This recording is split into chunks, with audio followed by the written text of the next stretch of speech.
हां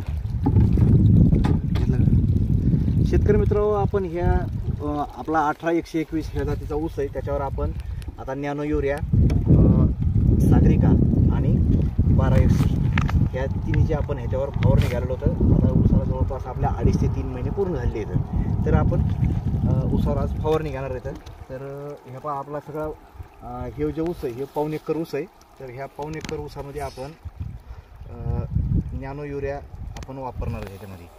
तर 1.25 एकर ऊसाला आपण आता हे अर्धा लिटर युरिया आहे, पण आपण ह्याच्यातला थोडासा ठेवू. आपण 400 ग्रॅमच्या आसपास हे नॅनो युरिया आपण ह्याच्यात सोबत घेणार आहे.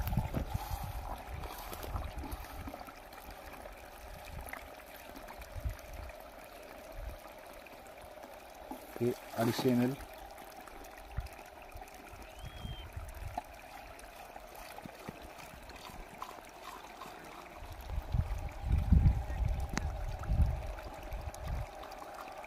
हे 400 ml आपण नॅनो युरिया घेतलेला आहे.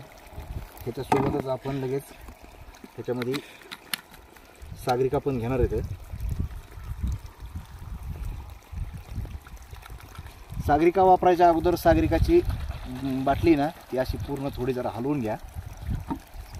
जे ह्याच्यामध्ये काय आहे, समुद्रातलं शेवाळ आहे हे खाली राहू शकतं. खाली बुडाला थोडंसं आपली बाटली एका जागेवर दुकानामध्ये थांबली तर ते खाली जातं थोडंसं जरा, त्याच्यामुळे बाटली थोडी हे सागरिकाची हलवून घ्या.